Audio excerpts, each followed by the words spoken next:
colors. Very stark, very strong contrast. It's very, very interesting. And in my workplace, here, it's 3 for 9. So that's where you are right now. Yes. If you're yeah. Just my door is closed. So that's all about my house. And there are flowers on the wall. Who is this here? Who's that? It's a little monkey. It's my toy from age 3. So it was. And here you have cats, right? Yeah, it's present from my friend from Israel. From Wood. Wood.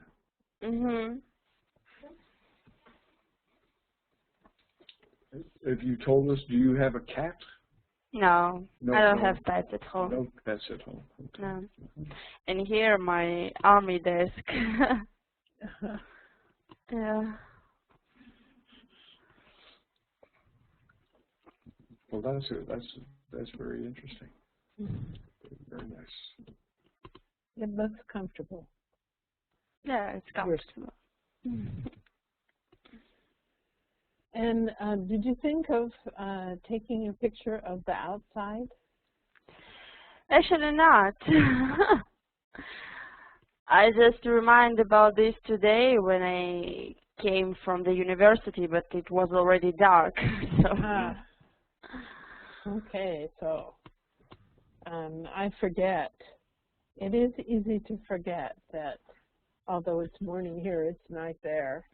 Yeah, but also it's not so beautiful outside, so it's typical place like you can see everywhere in Russia. Oh, well, that doesn't help me. Okay. So maybe Konstantin have the pictures outside and he can show. Konstantin, do you have any pictures to show us? You see, I was not at home and I've been away. But if you want, I can to present you some my pictures with my neighborhoods. Yes, but I don't know how to do it. Okay, so at the top, you'll see something that says share. Share. I don't see where is share. Okay, the very top, mine says Meeting Center, then File, share my desktop. desktop. Share. Maybe not desktop. No, back out of that. Irena, how about if you help? Oh, do you see my desktop? Yeah. Oh, there's your desktop, yeah.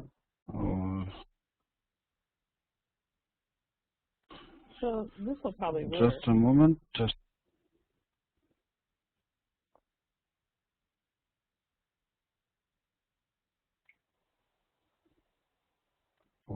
it's my building.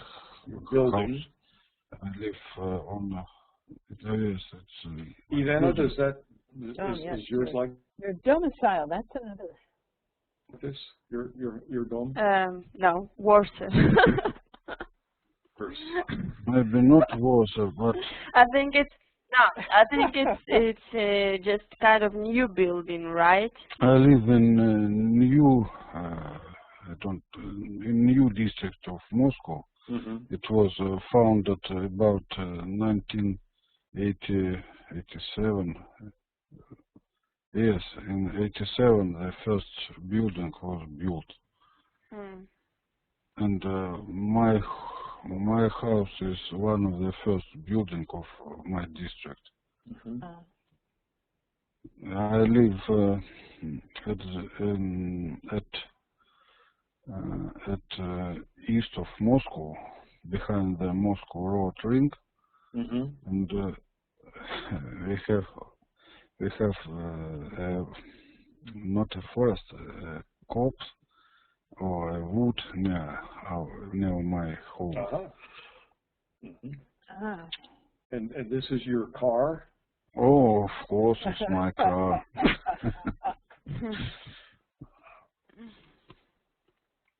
It's the same wood. It's wood in spring. This is Forest near. in spring. This is near your house. It's very beautiful. It's a sort of park there. It's typical picture of our city. It's so named Gastarbeiter. I don't know the proper translation. Migrants. Like German. Migrants from Asia. They work as a hard worker in Moscow. They do manual labor. Is that what you would call it? Yes, he covered the I don't know, the lamp stock for the lamp post. The lamp post, we would say. It's kindergarten near it is my house behind the kindergarten. It is a kindergarten when my children where my children was 20 years ago. It's my home too. It's our guests from Asia. It's my 3 windows. On the, I don't know, you see my marker? Yes. Near my house, our children area, how it sounds in English? Playground. Playground, thank you. It's a view from my window. The same kindergarten. So you could keep an eye on them. It's from other story. Is that a bear? Is that a bear? It's here. I don't know. It's from other series of photo. It appears here eventually. Before the bear, you had a picture of the Tretyakov gallery. You see, 2 weeks ago, I prepared it for my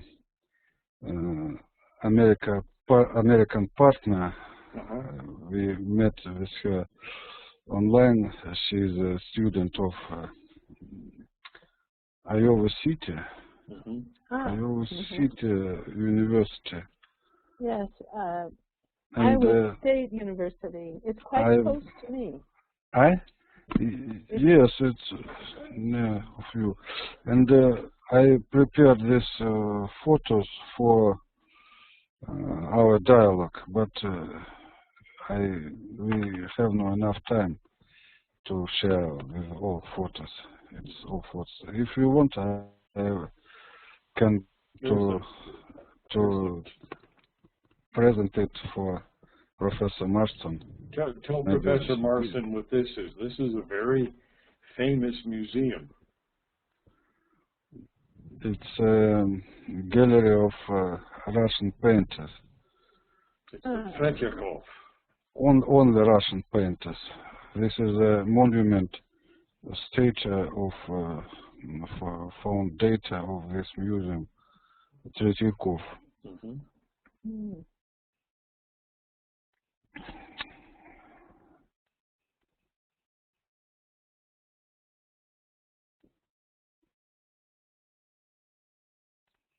Well, 2 weeks, maybe 3 weeks ago, it was our neighborhoods.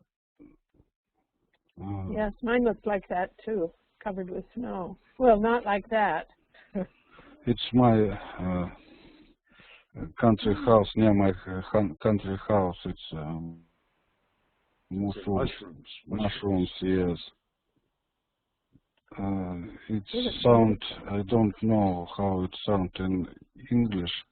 It sounds in Russian lisichki, of little foxes. I'm sure they're not called that in English. Oh, my goodness.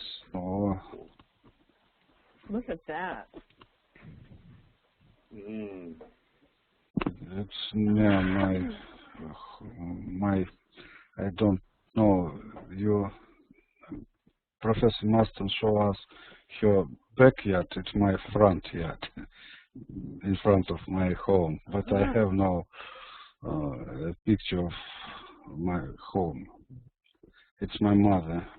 This is at your dacha. Yes, it's my dacha in winter, in early winter. It's my work. Tulips.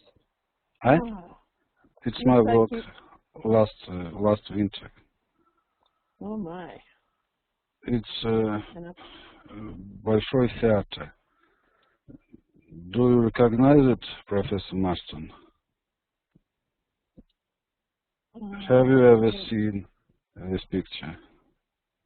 Yes, but I don't know why. I don't know what it is. It's the Bolshoi Theater. Большой театр. Yes, that's pretty famous. It's our new station near my home. It was open last summer. Oh, now you have the president there, huh? Oh yes, he visited us. Yeah, and he our president, our mayor, yes, mayor, and the great boss of metro and transport traffic minister. And the president rides the metro every day to work, yes? Of course, he is very democratic man. And in Thursday he will speak with us by TV. Tomorrow, yes? No, in Thursday. In Thursday. Look at that. It's our greatest problem. It's Moscow jams. Traffic jams. Traffic jams, yes. It's every day, every morning, every season. Expect maybe some hours in Sunday. It's center of Moscow. The I don't know, Садовое кольцо, Garden Ring. Garden Ring. It's in right corner. The building in right corner is I'm not sure about it, but I think it is Institute of Sklifosovsky, Traumatological Hospital. It's the second our problem, migrants, gastarbeiter. Where are they from? It's a face. It's a face of our city. It's irrelevant. It's so named vernissage, the great exhibition and market of Russian souvenirs. There are present all souvenirs from Matryoshka to, I don't know, to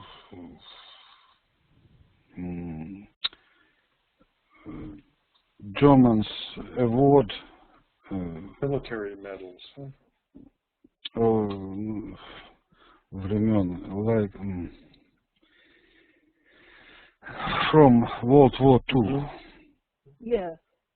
It's it's a great area in east of Moscow.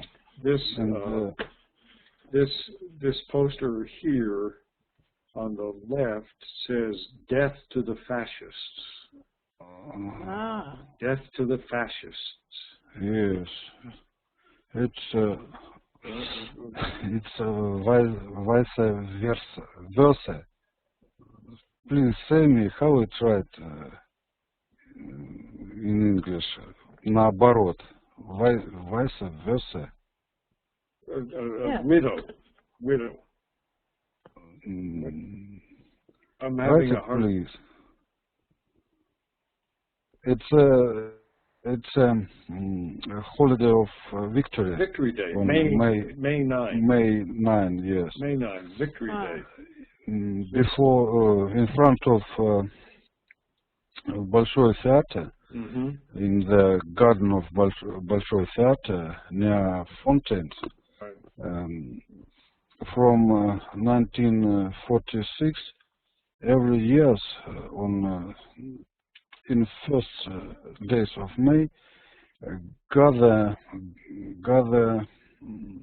our old people who take part in Veterans. the Great Patriotic War. This woman, is she a veteran of the war? Maybe it's so. And when I was in my childhood, there was a lot of people, of old people with not old people, simply people with awards. But today it's only maybe some dozens of old people. It's very. That's the same here. Mm-hmm. It's the same here. It's very sad tradition, habits.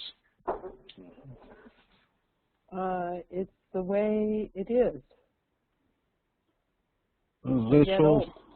That's all. I have no any Those more are fabulous. pictures. Those are Very, very nice report. Thank you so much for Very showing nice it. report. And That's so all. I have a question. I Uh-huh. have a question. When I looked at that traffic jam,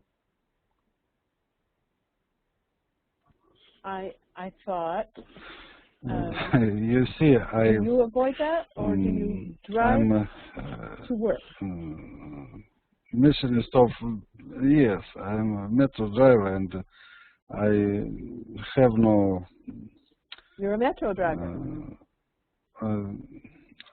I can allow for myself not use the car Mm-hmm. for driving to work. Yes. I think that it's very, very foolish to use car at present to go to drive to work, Mm-hmm. because it take I don't know how many time it take. Maybe 50 minutes, maybe 2 hours and more. It's I don't know. I think it's a bad thing to drive. So you take the metro. You take the Yes, metro. of course, You on the metro. You and And, your friend Vlad, huh? My friend, Your friend Vlad, the bald guy, the president.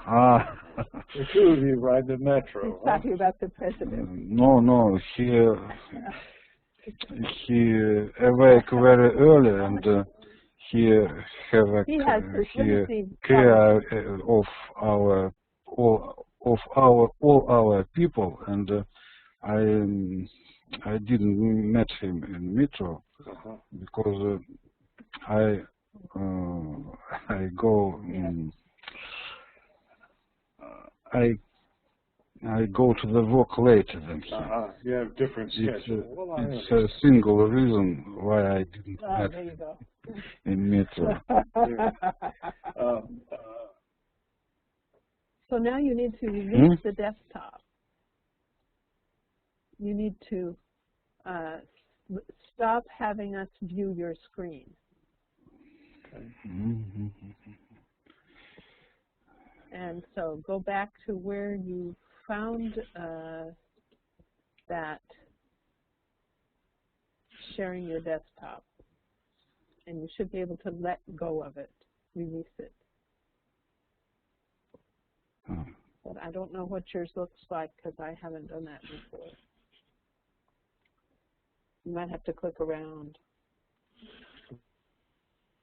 Okay, I think that's it. There you go. Good. Yeah, now, good. Thank you. I wanted to ask Irena, do you have, now I'm hoping to see pictures of your army camp, which you promised. Yeah, but I just have the pictures from my checkpoint. Okay, well, yeah, that's okay. No, that's okay. I have a few, well, I have more, but I don't think that it's so much interesting, so. Well, maybe not to you, but it's that's because you know what it looks like. We would say it's old hat to you. Yeah.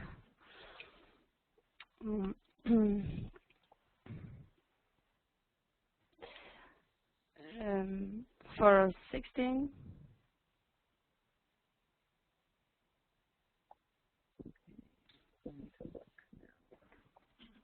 There's a lot of pictures. 16. Yes, there it is. There's the checkpoint where I served. It's in Jerusalem, well, in the border between Jerusalem and Ramallah. It's a Palestine place. No, not this. And not that. There we go. Yeah. And it's called Kalandia.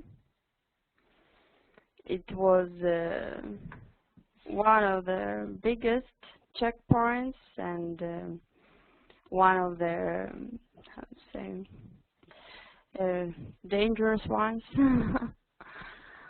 So how many other soldiers worked at the same time that you did in this checkpoint? Well, it's just the checkpoint outside. We also have the inside where people go in and not by cars, by foot. Yes, on foot. So here we have 3 roads, and when it's morning, we're opening all 3 of them because it's a lot of cars, and we have to check very quick. And in the afternoon, something like between 2 till 5, we check on 2 roads. Mm-hmm. After in the evening from 5, it's starting again a lot of cars, and in the night we walk just on 1.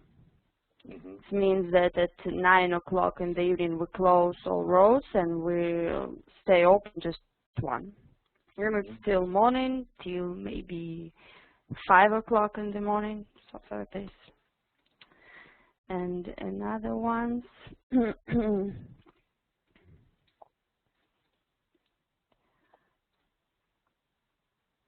This is a picture from inside. Mm-hmm. You see this, yes? There. Now I do. And what is that big screen not by the cars? Big what? This one? Screen. Yes. Oh, it's copy of some rules. And, Yeah. and what is this next to the telephone? What is this? It's my gun. Ah. Yeah. And this is computer where we check the numbers of the car, if it stole or not, because sometimes we also check the cars when we have time.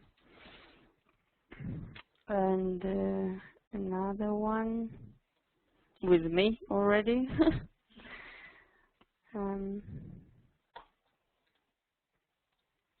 This one, oh, it's big. Wow. Yes, it's in the morning. No, not in the morning. It was afternoon actually. Mm-hmm. I want to ask Professor Marston, can you do a screenshot of this? And because I don't know how to do that, and maybe send it to me. What is this? What this is your rank? Yes, it was this picture I made when I was in the end of my serving. And I had some kind of another month, something like this. And so, what is? Are you a sergeant or a corporal or a sergeant? Yadavaya or a what? A sergeant. Sergeant, yeah. Sergeant, sergeant. Yeah. So, how did it happen that you did service in the Israeli army? I always have to, like everyone. Everyone has to serve there. Okay, so how? Okay, not so everyone. Now, everyone. I don't have. Everyone who live in Israel, I mean. So, are you Israeli? Yes. Okay, so then my next question is, how do you happen to live in Omsk? Oh, well, I was born in Omsk, and after I moved to Israel, and now I came back to Omsk. Okay. And then? And then what? And then I'm here now. So, will you plan to go back to Israel to live? I don't think so. No? Mm. You prefer Omsk? It's hard to say prefer, actually. Okay, so this maybe would be something about our next, the next topic is, where would you like to live? Is it better, the question that we asked was, is it better to live in the city or the country? But for you, I would like to know, where would you like to live, all things being equal? If you could live where you wanted, where would you live? Me? Yes, you. It's a hard question for me, really, because well, yeah, I think it's a hard question for everyone. because all the time thinking about this, because I can't came back to Israel, but I'm still here, so I think about this a lot of time, if I should to came back or not. But I already stopped I started in Israel, but I finished. I how to say? I didn't finish. I leave the university, and now here I'm studying, and I have some plans and my political work too. So it's already just hard to leave all this and came back. And so, but if not this, I think I will back to Israel. And because would work you and studying.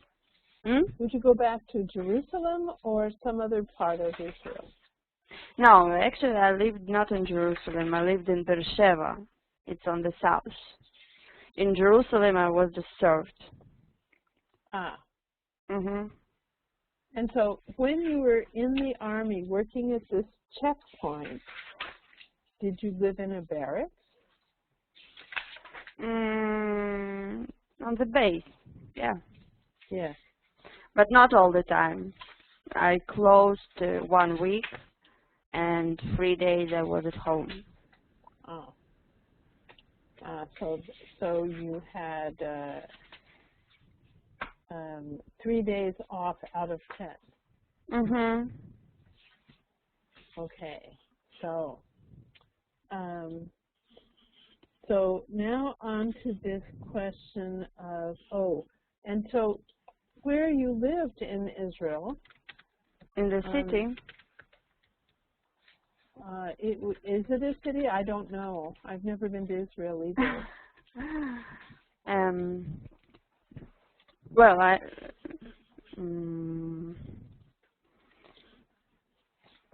have a picture of the, let's see,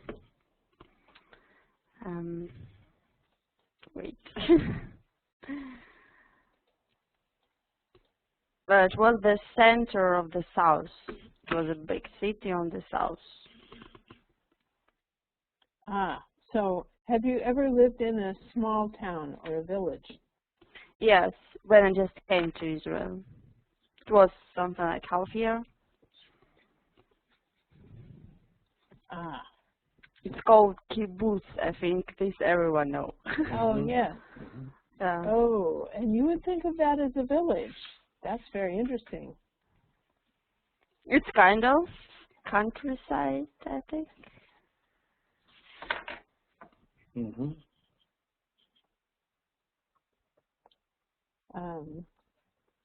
And so we would think of it, I think of a kibbutz as being on a farm. Farm? Maybe, but also in some kibbutz we have the factories.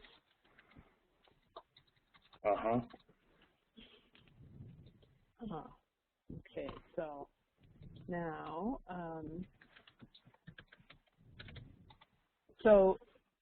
you seem to prefer, I mean, you wouldn't say, oh, life on the kibbutz was so great, I can hardly wait to go back. No, I don't will say that. And in my kibbutz it was a lot of cars, and it was a horrible smell in every morning, so. Cows, eh?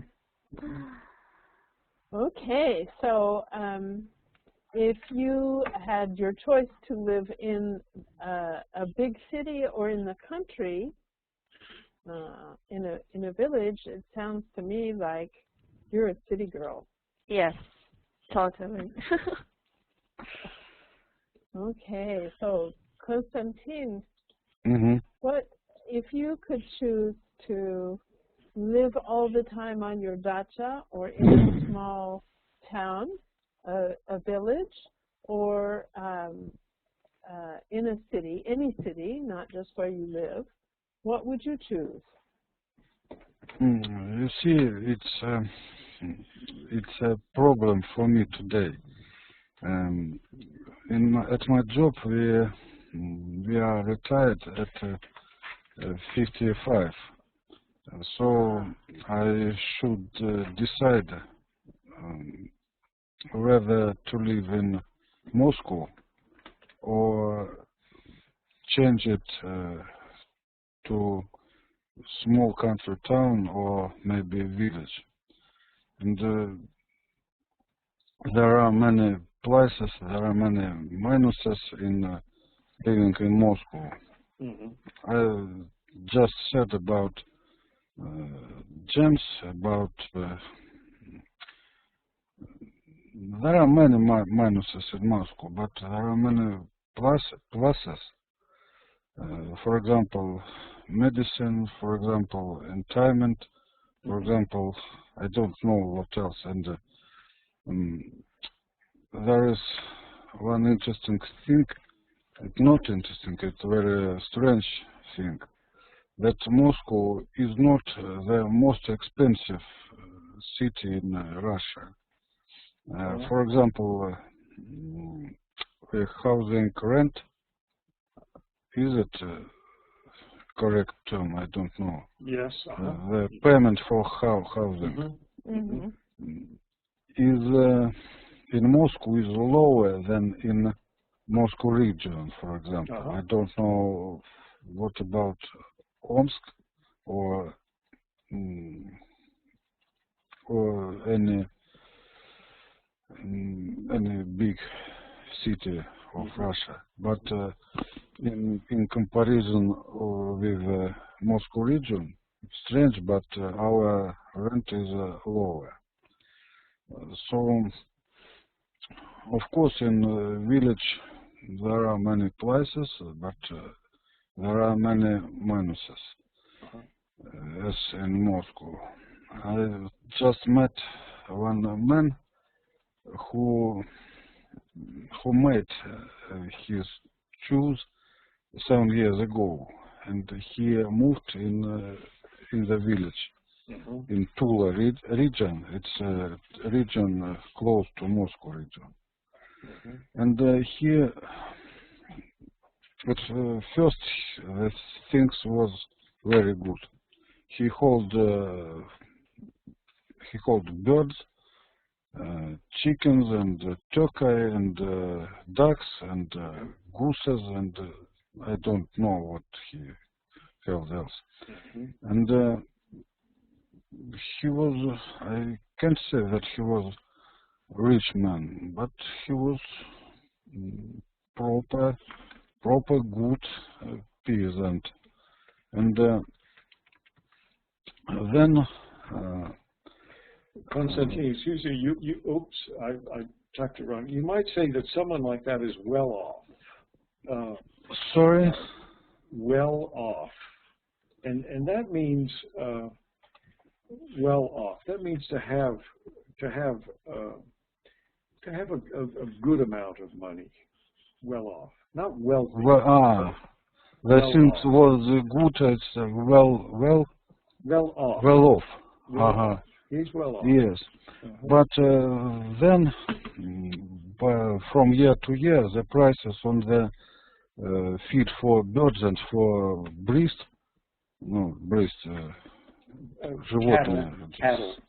cattle increase. And now he don't know what he has to do with all his birds and rabbits, and he's going now to kill them and to keep only a few of them, and only for him and his wife. And it's a huge problem of Russia, that he live in thanks Professor Marston, in abandoned village, because after Soviet Union destroyed, many inhabitants of village, many young peasants, moved in small village, in small town, in city, in Moscow maybe, and they left the villages. Especially it was a problem for non-Chernozemian region, for central Russia. And the official and the authorities decided that there are no people in such points, in such villages, and they refused to support them with roads, with medicine, with supplying, and it's very difficult to live there at present. Is there electricity and water? Only sometimes there is nothing. Wow. Not nor electricity nor water, but he has an electricity, and he has own issue for water. And I forgot what I have to say. I apologize for interrupting you.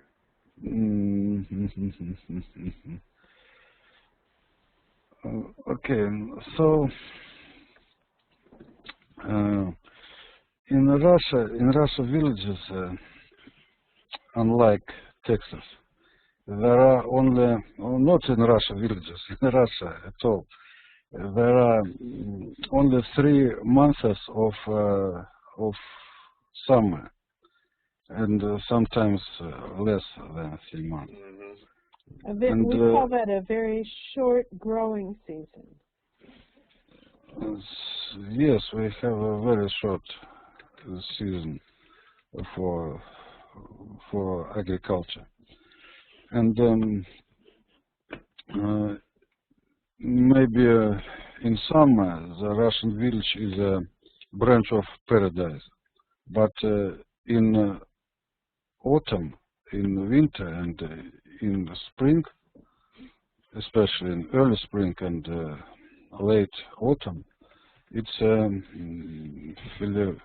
a branch of hell, because you might say that conditions are harsh. Conditions are it's Harsh. bad conditions. Harsh. Thank Harsh. you very much. Harsh. And for example, he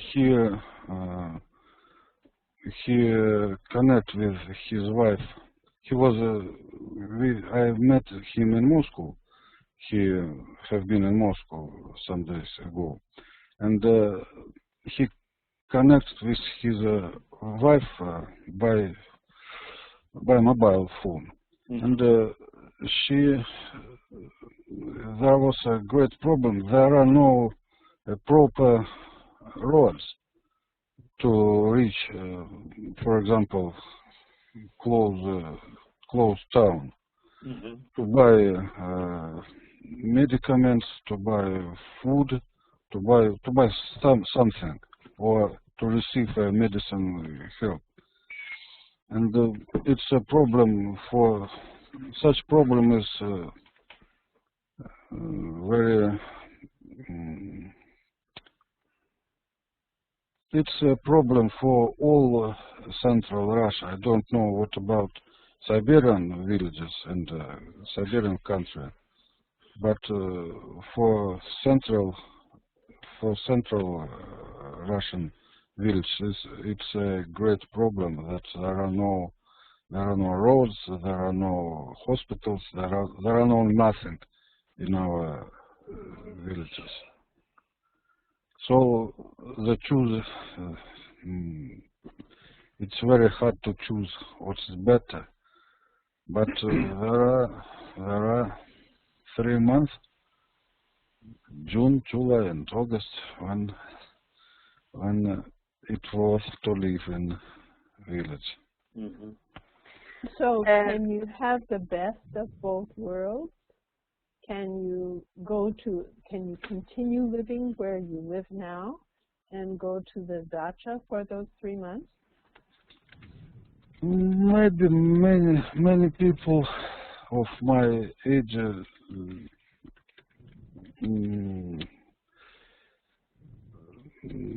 make so, but there is a new problem. What I have to do in autumn, in winter, in spring, it's very hard for men to live in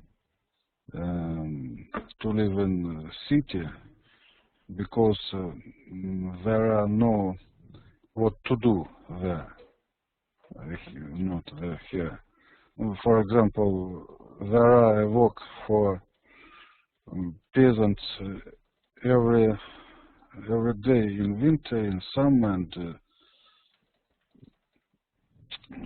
from early morning and to dark evening. But in Moscow, if you are retired. If you are retired, I don't know what to do in this time. How to spend your time. Well, you study English and German, and maybe you could write a book. You see, it's my secret plan. I want I'm glad I want to reach English or German and pass exam and begin to teach young pupils in That's a wonderful plan. in country town. That's It's a good plan. my dream. That's a good plan. That's a good plan. Thank you. That's a good plan, and I Because encourage you to do that.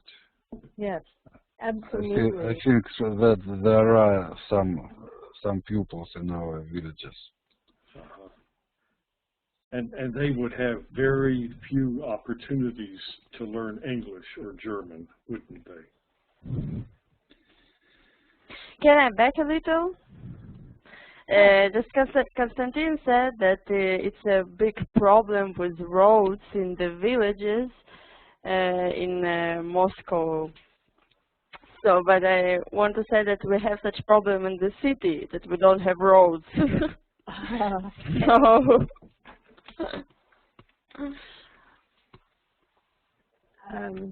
But I was right, wasn't I, Irena, that photo essay that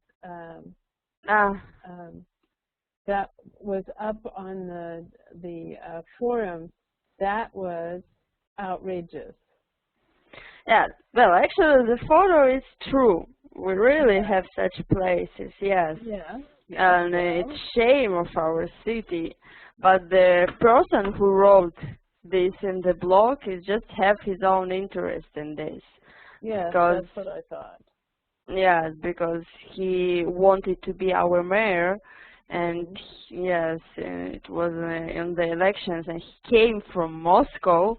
The young man who no one don't know who is he, and he said, "Oh, okay, we'll have the 10,000 scientists, science, yeah." That they should to have, and we will change Omsk and everyone, and we'll work together. But what in the end, he even don't how to say, he haven't enough science that he should. And after he said, "Oh, it's so pity that we can't to work together with the young people of Omsk. If we will have another 100 science, everything will change," and blah blah blah.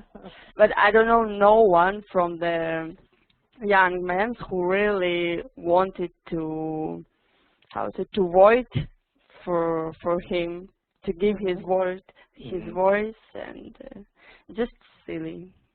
And also how he's writing about our mayor now, that that he's a handyman and he will do everything for Omsk and he's a good man. And what we'll see now, the roads, it's a really big problem in our city, roads. Today the roads even worse than they was with the mayor that we had before, and it was a lot of problems with snow in the winter. And it's a lot of problems. In our city, in Des Moines, where I live, there is a huge amount of money. The city budget every year has to spend a lot of money for snow removal. And in the same budget is road repair, because getting the roads fixed, we have potholes, which are holes in the road.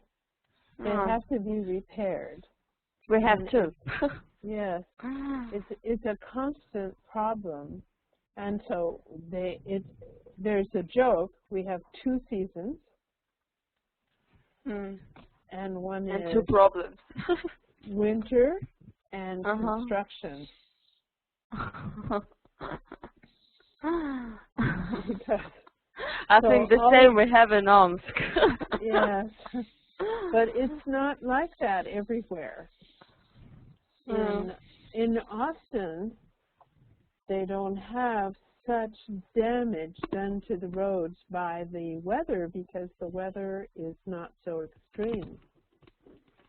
Isn't that right, Joe? Yes, that's true. The problem of frozen water in the roads is not a problem in Austin, and I just put in the chat that in the 40 or so years that I have lived in Austin, it has snowed perhaps 25 days total. And when I say snow, I mean a little dusting, a little tiny dusting.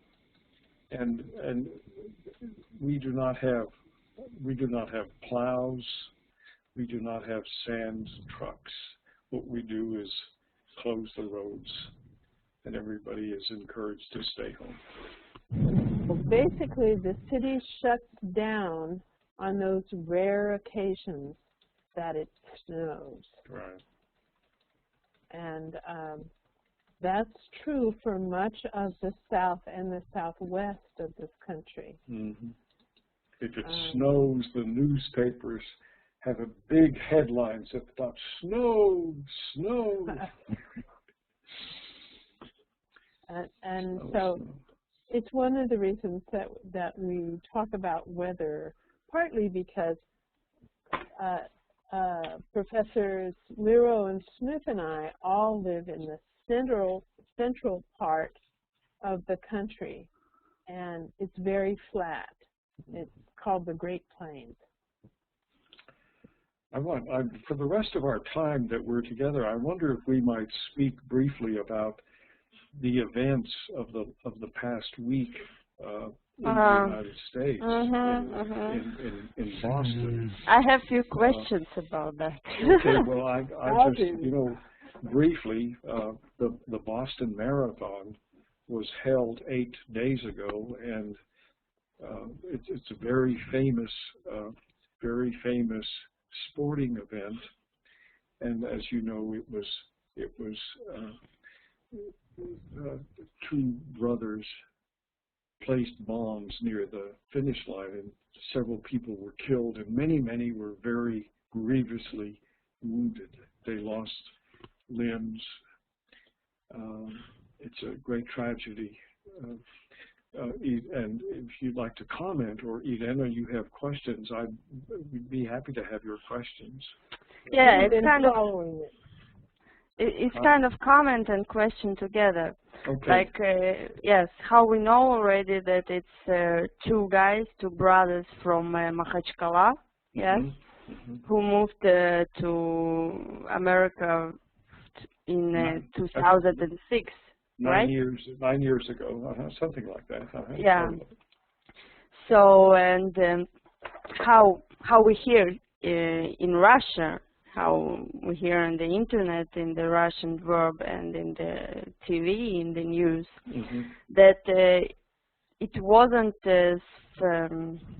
some connections from some Muslim organization, some terroristical, that they do this by themselves. Yes. Right? We think so. Like they, it wasn't some connection. Just they wanted to do that, and they have done, right? Yes. I think that's what they have found so far. But the authorities are looking for connections. They want to know, is this part of a wider movement, or are these two brothers who became radicalized and did this on their own?